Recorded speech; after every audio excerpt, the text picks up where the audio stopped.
Bonsoir chers téléspectateurs, merci de suivre les programmes de la télévision africaine. Nous avons le plaisir de recevoir sur ce plateau de questions à débattre M. Chérif Amadou Diouf, secrétaire d'État chargé des Sénégalais de l'extérieur, par ailleurs membre du pouvoir PASTEF. Bonsoir Monsieur le ministre. Bonsoir madame, merci pour cette invitation-là. Alors, monsieur le secrétaire général, pouvez-vous vous présenter à nos téléspectateurs de la diaspora? Bon, d'abord Amadou Chérif Diouf, secrétaire d'État aux Sénégalais de l'extérieur, mais puisqu'il y a une connotation politique à cette interview-là, il faut savoir que je suis aussi le secrétaire national aux finances de PASTEF. Secrétaire national aux finances de PASTEF pratiquement depuis ses débuts. Vous savez, lorsque les gens ont créé PASTEF, le président de la République, Bassirou Diomaye Faye, aime à le rappeler. Il savait où est-ce qu'il voulait s'en aller, mais il y a une question fondamentale qu'il ne pouvait pas résoudre. C'est la question du financement du parti politique PASTEF. Donc ce qui fait que dans le plan d'action, dans le financement, ils avaient mis 3 points d'interrogation parce qu'ils ne savaient pas. J'ai eu la chance d'entrer à PASTEF en 2015 et lorsque je suis venu, j'ai trouvé un séminaire où les gens étaient en train de travailler sur différents domaines et je les ai demandé de me donner le domaine du financement. Lorsque je suis venu présenter le premier projet de financement participatif à PASTEF en 2017, ils m'ont tous dit que ce n'était pas possible dans un pays comme le Sénégal où les politiciens par ailleurs donnent de l'argent. Vous, Chérif, vous venez du Canada pour nous dire qu'il faut demander aux Sénégalais de nous financer. C'était un défi pour nous. Comme disent les Anglais, it was a long time coming. Mais je croyais fondamentalement au projet. Et à l'époque, je leur avais dit, ça ne sera pas facile. Mais, qu'est-ce qui est plus ambitieux qu'une bande de jeunes comme vous, vous dites que vous voulez changer le Sénégal, alors que vous ne parvenez même pas à trouver la solution à votre financement. Il est évident qu'il va falloir qu'on fasse des choses concrètes, montrer un changement dans notre manière de faire pour avant que les Sénégalais puissent croire qu'on peut changer le Sénégal. C'est ainsi que lorsque je suis retourné au Canada en 2017, sans l'approbation du parti, j'ai lancé le premier projet Boknal. Et on a réussi à ramasser 7 millions de francs CFA que j'ai envoyés au parti. C'est là qu'ils se sont dit, mais ça c'est le projet de Chérif là.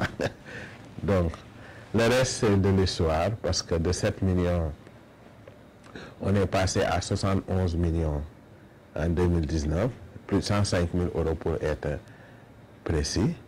En 2021, on est passé à 124 millions. Vous vous rappelez, c'est ce projet-là, Némé Couture, lorsque le ministre de l'Intérieur de l'époque avait sorti un communiqué.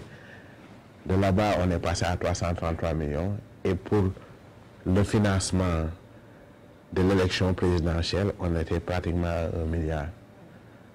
Maintenant, lorsqu'on est entré au pouvoir, lorsque j'ai regardé le contexte, j'avais senti que les militants à la base n'étaient pas aussi dans les mêmes dispositions que lorsqu'on était dans l'opposition. Et ça disait, non, maintenant vous êtes au pouvoir. Il est évident que nous ne voulons pas sortir de notre voie.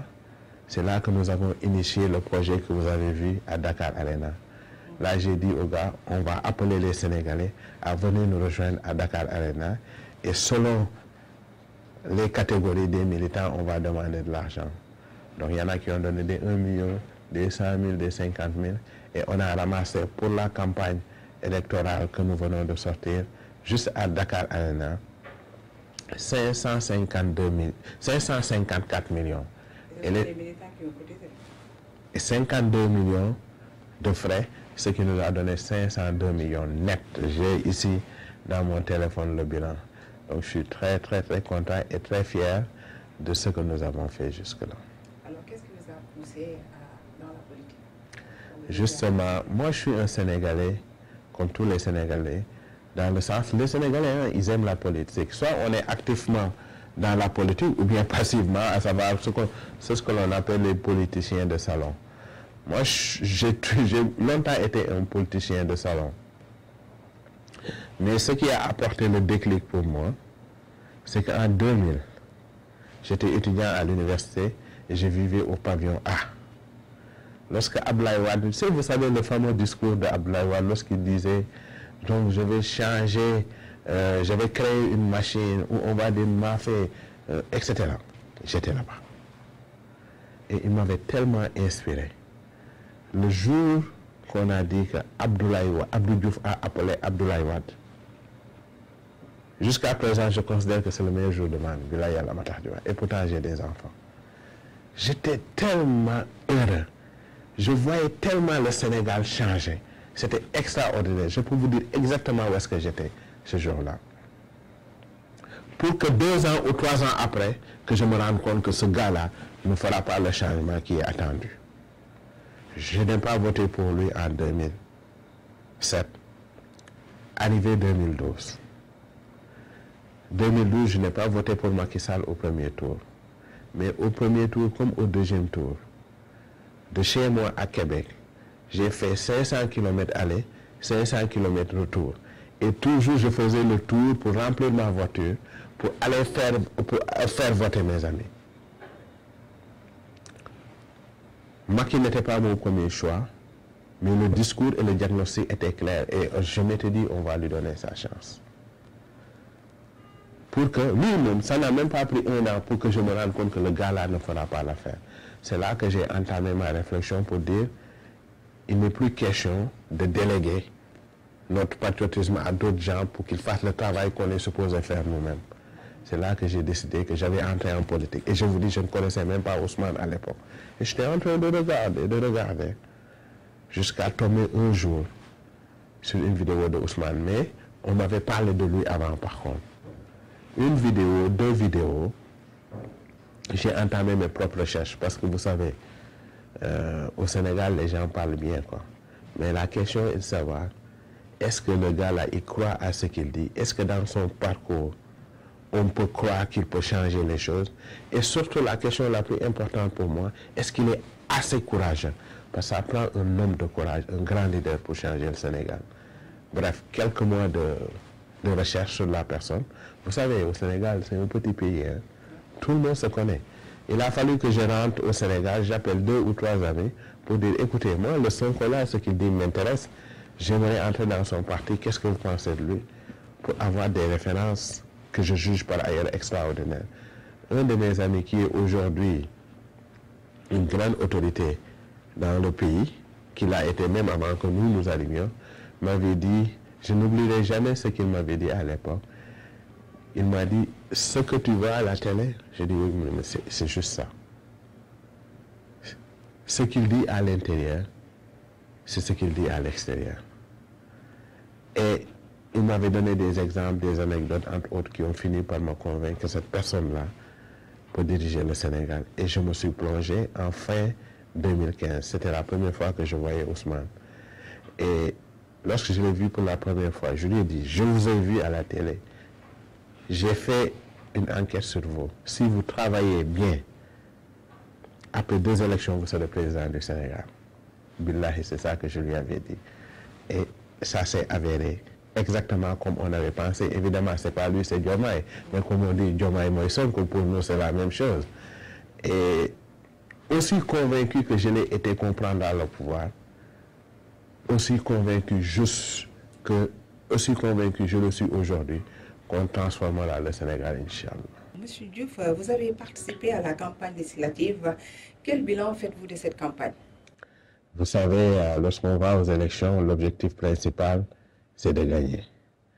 Et aujourd'hui, comme vous le savez, nous avons obtenu une majorité très confortable, pour ne pas dire écrasante. Juste jugé à ce niveau-là, c'est très satisfaisant. Mais au-delà, nous avons mené une campagne que je juge extraordinaire, d'autant plus que nous avons fait quelque chose qui n'a jamais été fait dans l'histoire politique du Sénégal. Nous avons mené une campagne de thématiques où dans chaque pôle, il y en a 8 sur le territoire national, on a expliqué ce que nous comptons faire. Donc, en tout cas, pour ma part, je suis très satisfait. Étant donné que je suis la personne chargée des finances, je peux vous assurer que qu'on est sorti de cette campagne-là sans dette, ce qui est souvent très difficile. Donc, nous sommes, en résumé, très satisfaits des résultats de cette campagne-là. D'accord. Monsieur Diouf, vous avez remporté les élections, comme vous le dites. Quelle devrait être aujourd'hui la posture du Premier ministre Ousmane Sonko? Doit-il rester au niveau de l'exécutif ou migrer à l'Assemblée nationale? Vous savez, le président Sonko est la personne morale de ce projet-là. Il jugera par lui-même là où il se voit, mais personnellement, je vous dis, je ne le verrai pas ailleurs que la poste, que là où il est déjà, à savoir le Premier ministre du Sénégal. Vous savez, ce pays-là a besoin d'inspiration. Ce pays-là a besoin de leadership. Beaucoup de gens vont dire, bon, il faut qu'on se développe parce que nous avons le pétrole, nous avons telle chose. Mais je pense que l'aspect que les gens oublient, qui à mon avis est plus important, c'est le leadership. Nous avons besoin du leadership du président Ousmane Sonko à la primature. En tout cas, si cela ne tenait qu'à moi, il ne quitterait jamais la primature parce que le duo Sonko-Diomaye, c'est la clé de réussite de ce pays-là. Et vraiment, voilà mon avis sur ce sujet-là. D'accord. Monsieur Diouf, vous êtes depuis 8 mois à la tête du secrétaire d'État chargé des Sénégalais de l'extérieur. Quelles mesures spécifiques sont mises en place pour améliorer le soutien social, économique et culturel des Sénégalais de l'extérieur? Vous savez, lorsque nous sommes arrivés dans ce département-là, nous nous sommes fixés 2 objectifs. Le premier objectif étant de rendre les Sénégalais fiers de leur pays. Et le deuxième objectif, c'est de travailler dans la mobilisation des ressources humaines et financières des Sénégalais de l'extérieur au profit de leur pays. Comment les rendre fiers? Je pense que nous avons beaucoup travaillé sur ce volet-là, sur les 8 premiers mois.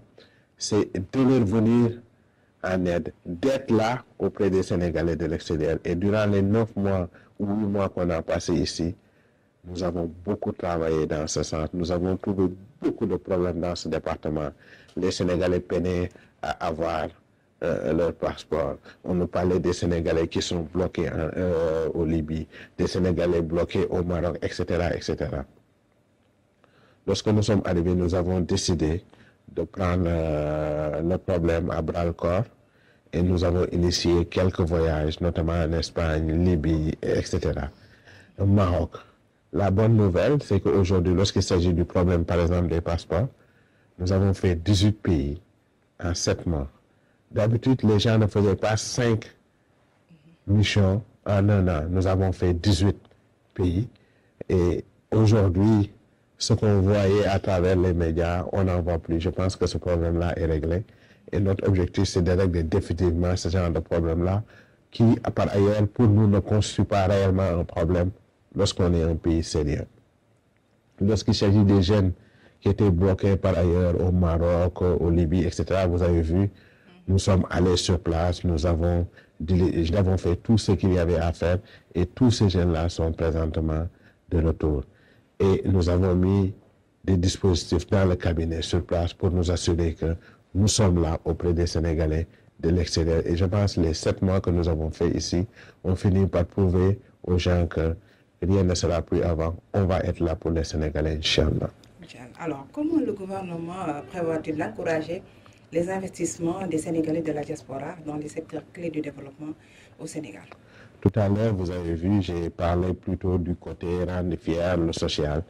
Mais Inch'Allah, en 2025, vous allez voir, nous allons vraiment attaquer le deuxième objectif qui s'agit de travailler dans la mobilisation des ressources humaines et financières.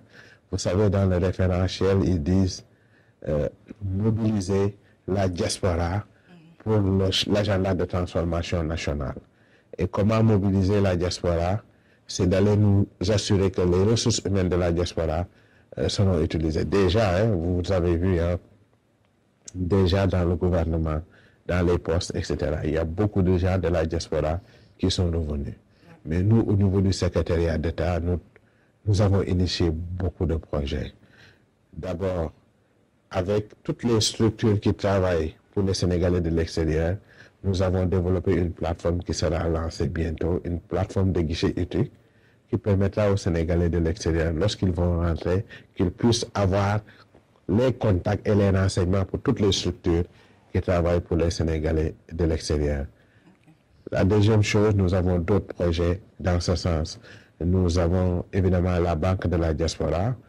Pour les gens qui nous suivent, ils ont certainement vu que récemment, j'ai assisté à la signature du protocole d'accord entre Copar Express et BNDE. L'idée, c'est de travailler pour que tous les Sénégalais de la diaspora puissent avoir leur compte au niveau de la BNDE, qui par ailleurs est une banque nationale. Et là, on crée l'outil pour que les Sénégalais qui veulent investir ou qui veulent des prêts, etc., etc. Notre projet, qui est non moins le moindre, nous avons un projet qu'on appelle Jëriñ Suñu Réew. Ce projet-là, nous avons comme partenaire l'Académie des sciences. Ce que nous voulons... C'est-à-dire les dispositifs que vous avez mis en place. Effectivement. Et je vous dis, en 2025, tous ces projets-là vont voir le jour. Jëriñ Suñu Réew, on veut donner l'opportunité aux Sénégalais de la diaspora qui veulent travailler pour leur pays de pouvoir le faire, parfois de manière bénévole, etc., etc. Avec l'Académie des sciences, nous avons décidé pour un projet pilote de travailler dans le domaine de la santé et dans le domaine de l'enseignement supérieur. Les travaux sont en cours et vous allez voir, en 2025, il y a de très belles choses que nous préparons pour les Sénégalais de l'extérieur. Je vais juste revenir sur les efforts du gouvernement pour améliorer l'intégration des Sénégalais dans les pays où ils vivent, notamment en matière de reconnaissance des diplômes et des droits civiques. Ça aussi, ça fait partie toujours de l'accompagnement des Sénégalais de l'extérieur. Vous savez, la bonne nouvelle et le changement aujourd'hui, c'est qu'on a nommé à ce poste-là un Sénégalais de l'extérieur. Moi, j'ai vécu 22 ans à l'extérieur, 5 en Angleterre et 17 au Canada. Donc, les problèmes que vous évoquez, nous les connaissons. C'est pourquoi nous pensons avoir les solutions pour. Actuellement, nous travaillons dans le but de créer, de faire la relance des cartes consulaires. Lorsqu'on va faire la relance des cartes consulaires, ça va nous permettre d'identifier et de faire la cartographie des Sénégalais de l'extérieur. L'idée, c'est que lorsque dans un pays, après 6 mois, on voit qu'il y a une vague qui est arrivée, l'idée, c'est de les appeler pour faire des séances de formation, d'information, pour qu'ils sachent exactement ce qui les attend dans leur pays d'accueil et quel comportement à tenir pour pouvoir bien s'intégrer. Évidemment, dans ces ateliers-là, nous allons faire tout ce qui est nécessaire pour nous assurer qu'ils sont bien protégés. Aujourd'hui, avec la direction des affaires juridiques et consulaires, nous comptons en 2025 commencer à travailler sur les accords qu'on peut avoir, comme ce qu'on a en Espagne, les accords pour la retraite et autres. Il y a beaucoup de pays qui le demandent. Nous comptons amorcer ce travail-là, qui par ailleurs, on sait, peut prendre du temps, mais nous allons commencer ça, Inch'Allah, dès 2025. D'accord. Est-ce que vous travaillez avec les autorités étrangères pour défendre les droits des Sénégalais? Mais justement, vous savez, nous avons des représentations consulaires. Lorsque les représentations consulaires, c'est ça le travail. C'est d'être là à défendre les intérêts des Sénégalais et lorsqu'il y a problème, d'aller auprès des autorités du pays d'accueil pour essayer de gérer les problèmes. Et je vous dis, nos représentations font ça très, très, très bien. J'ai eu la chance de faire beaucoup de pays depuis que je suis arrivé. C'est le temps de rendre hommage à ces vaillants diplomates qui, à travers le monde, sont en train de défendre les intérêts du Sénégal et des Sénégalais. Est-ce que c'est parfait? Évidemment non. Nous comptons amener notre propre touche pour améliorer le service que nous donnons aux Sénégalais de l'extérieur. Chers téléspectateurs, je rappelle que vous suivez votre émission Ces questions à débattre. Nous recevons sur ce plateau M. Chérif Amadou Diouf, secrétaire d'État chargé des Sénégalais de l'extérieur. Alors, M. Diouf, quels sont les principaux défis auxquels sont confrontés les Sénégalais dans les pays en transit ou d'accueil, notamment en Europe ou au Moyen-Orient et en Afrique? Souvent, c'est très difficile. J'ai eu la chance, surtout les pays d'accueil. Non, excusez-moi, de transit. Les pays de transit, la Libye fait partie des pays de transit, Tunisie, etc. Pour donner le cas spécifique de la Libye, j'ai assisté à une conférence où ces questions-là ont été discutées. Vous savez, nous, notre travail et notre rôle, notre ambition, c'est de travailler ce pays-là au point que les jeunes n'aient plus intérêt à partir parce qu'ils auront trouvé leur avenir dans ce pays-là qui s'appelle le Sénégal, où par ailleurs ils peuvent tout trouver. Moi, je reste convaincus que le Sénégal est le plus beau pays au monde. On n'a juste pas fait ce qu'il y avait à faire. Et Inch'Allah, avec le référentiel 2050, avec les leaders que nous avons, à savoir le président de la République, son Excellence Bassirou Diomaye Faye, le Premier ministre, et des ministres comme nous, Inch'Allah, on transformera le Sénégal pour que ces jeunes-là n'aient plus envie de partir. Ceci étant dit, pour revenir à votre question, la Libye, les jeunes, ils arrivent. Souvent, ils arrivent par les pirogues, en tout cas pour différentes sortes de raisons, le Maroc. Et ils vivent d'énormes difficultés. Vous ne pouvez pas savoir, par exemple, la Libye. Depuis 2014, une seule autorité sénégalaise n'a mis les pieds au Maroc, en Libye, et c'était un ambassadeur. Et évidemment, en tout cas, il y avait beaucoup de problèmes, la guerre, etc. C'est sûr que la Libye, juste entendre la Libye, ça ne donne pas confiance. Mais nous, lorsque nous sommes arrivés, d'autant plus qu'il y a des Sénégalais là-bas, nous avons décidé d'y aller. Et vous avez vu. Ils sont victimes de brimades en Libye. Ouais, non, de brimades, de beaucoup de choses, voyez-vous. Ils sont très fatigués. Et le pire, c'est qu'ils ne peuvent même pas avoir des papiers, passeports. Même nous, lorsque nous sommes arrivés, on a fait le recensement. Il y avait pratiquement 150 jeunes qui voulaient rentrer. Les autres qui ne voulaient pas rentrer, ils voulaient qu'on leur envoie une mission de passeport. La bonne nouvelle, c'est qu'après 2 mois, au lieu de 150, on a fait rapatrier 192 et on a aussi envoyé une mission de passeport. Ce qui est quand même une bonne nouvelle. Le Maroc, c'était la même chose. Bref, on est très satisfait des 7 mois que nous avons passés ici parce que nous avons fait bouger les choses. Ça, je peux vous l'assurer. D'accord. Alors, aujourd'hui, quelles actions sont entreprises pour lutter contre l'exploitation et la traite des êtres humains, surtout au Sénégal, pour les jeunes qui partent de manière en difficulté? Non, regardez, la question, c'est pas ça en fait. La question, c'est qu'on va travailler pour que nos jeunes restent ici. On va aussi travailler pour les empêcher de partir. Ceux qui risquent, je veux dire, la surveillance des frontières. Des conditions précaires. Souvent, les jeunes partent dans des conditions précaires. Et je reprendrai les mots du président de la République, qui par ailleurs, lorsqu'il est allé à Hambourg, avait dit 17 ans, vous ne pouvez pas dire que vous n'avez pas votre avenir dans votre pays parce que votre avenir n'a même pas encore commencé. Donc, nous comptons travailler beaucoup sur la sensibilisation, nous comptons travailler beaucoup sur l'économie sénégalaise, mais nous comptons aussi travailler contre ces gens-là qui sont par ailleurs des criminels, qui envoient nos jeunes vers la mort. Ces 3 mesures-là prises ensemble, à mon avis, va permettre de baisser beaucoup ce fléau de l'immigration irrégulière. L'autre chose que nous faisons, qui est très important aussi, c'est la migration régulière à travers l'immigration circulaire.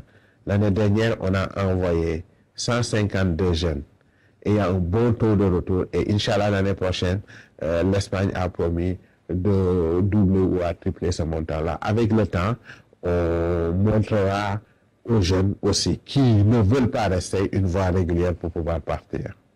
D'accord. Alors, comment le gouvernement encourage-t-il les transferts de fonds des Sénégalais de l'extérieur et quelles sont les politiques pour réduire les frais de transfert d'argent?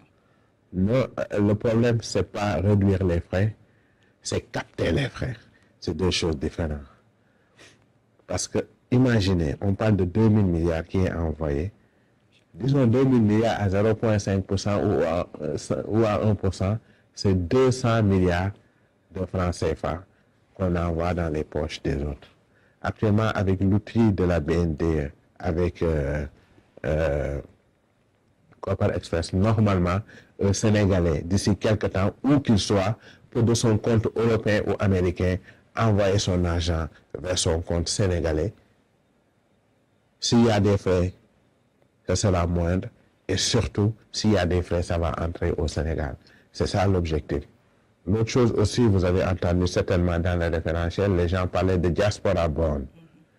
Moi, je vais encore plus loin. Je veux que les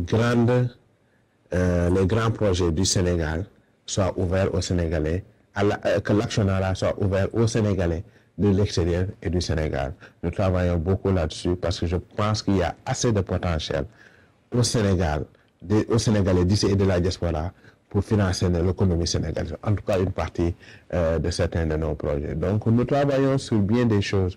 Sachez que nous avons fait le tour et je vous dis tous les problèmes que les Sénégalais de l'extérieur sont confrontés trouveront une solution dans ce cabinet, Inch'Allah. D'accord. Depuis votre prise de fonction, est-ce que vous avez rendu visite aux Sénégalais qui se trouvent au Mali, d'autant plus qu'on a une communauté malienne là-bas, et juste une ville qui s'appelle Olofopopo? Non, vous savez, hein, le Mali, nous n'avons pas encore été. Pourquoi? Parce que nous avons fait le choix stratégique d'aller là où il y a plus de problèmes. La communauté sénégalaise au Mali est très bien intégrée et très bien traitée. Je fais partie des panafricanistes qui pensent que le Sénégal et le Mali, c'est le même pays. Moi-même qui vous parle, mon arrière-grand-père vient du Mali. Je me considère aussi malien que sénégalais. Je me considère aussi gambien que sénégalais. C'est les colons qui nous ont séparés, mais ça reste le même pays. Je suis déjà allé au Mali d'ailleurs. En 1998, j'étais étudiant avec mon sac à dos. J'ai fait Sikasso, j'ai fait Bamako, etc., etc. Et j'ai de très bons souvenirs du Mali. Et Inch'Allah, dans un futur proche, lorsqu'on aura réglé les problèmes qu'on a trouvés, ne serait-ce que pour une visite de courtoisie, j'irai au Maroc rencontrer les Sénégalais et rencontrer mes parents, mes grands-parents maliens aussi. J'ai oublié le nom du village de mon grand-père, mais ça sera un plaisir pour moi d'aller au Mali. D'accord. Monsieur le ministre, juste une dernière question. Quel message lancez-vous à l'endroit des Sénégalais de l'extérieur? Je dis aux Sénégalais de l'extérieur, en même temps à cette jeunesse sénégalaise, que le Sénégal va changer. Et le Sénégal a besoin de ses fils et filles. Vous avez tous votre place ici. Nous comprenons, c'est bien de partir et d'aller chercher de l'expérience. Nous-mêmes, nous étions partis. Et n'hésitez pas à revenir, parce que vous avez votre avenir dans ce pays-là. Et le Sénégal sera construit par les Sénégalais. Il nous faut des solutions sénégalaises aux problèmes sénégalais. Donc nous appelons tout le monde à revenir, à travailler. Si vous ne pouvez pas revenir, continuez à accumuler de l'expérience, continuez à rassembler de l'argent pour venir développer éventuellement ce pays-là. Nous aimons tant qui est le Sénégal. Monsieur Diouf, merci beaucoup. La chaîne panafricaine vous remercie de votre disponibilité. Merci pour votre invitation. Chers téléspectateurs, merci d'avoir suivi votre émission Ces questions à débattre. Je vous donne rendez-vous prochainement avec une autre personnalité. Merci et bonsoir.